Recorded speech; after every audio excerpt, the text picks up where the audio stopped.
We grew up with the beliefs that temptations are the reasons why we sin. But that's not entirely true. Let's find out why. Before I begin, I would like to point out that this work is heavily influenced by the research done by David Bowden at Spoken Gospel. So if you'd like a more extensive study on this, the links are in the description below. And without further ado, let's get right into it. Since we're young, we grew up with the understanding that temptation causes us to sin. Don't think about girls wearing shame clothes. Later you think bad thought. Don't hang out with friends who smoke. Later you come home you smoke also. While that is true, that temptation leads us to sin, it is not the driving force that causes us to sin. Should we stay away from it? Absolutely. But if your long-term strategy is to avoid it, then you're only dealing with the surface of your actual issue.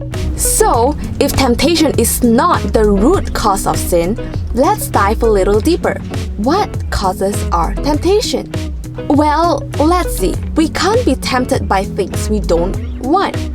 For example, if you were to say, Dad, if you want a free ticket to watch Manchester United live, all you gotta do is eat this fruit. I would probably respond, nah, I'm good.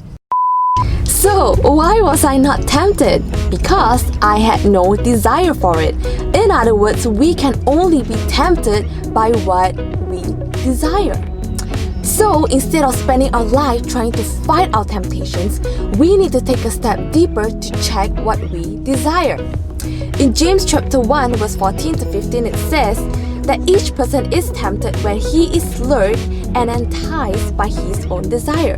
Then, desire when it is conceived gives birth to sin, and sin when it is fully grown brings forth death. To put it more directly, we sin because we like it. Is that not true? Sin feels good and that's why we do it. Sin brings us pleasure and we know exactly how it will feel in that moment, and that's why we work to achieve that.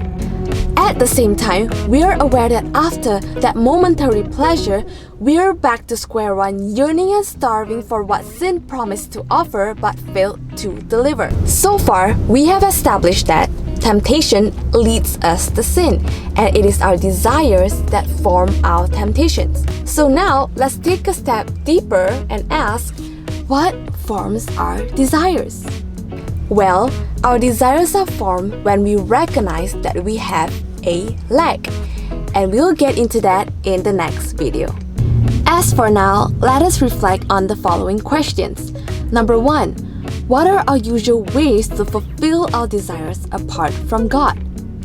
And after the temporary satisfaction, what feelings are we left with during that hangover period?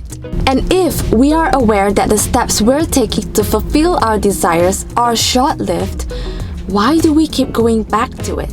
And that is all for today. Do come back for the next video where we will talk about lack and unbelief. Remember to encourage and empower one another in truth and in love, one conversation at a time, and I'll see you next time. Bye!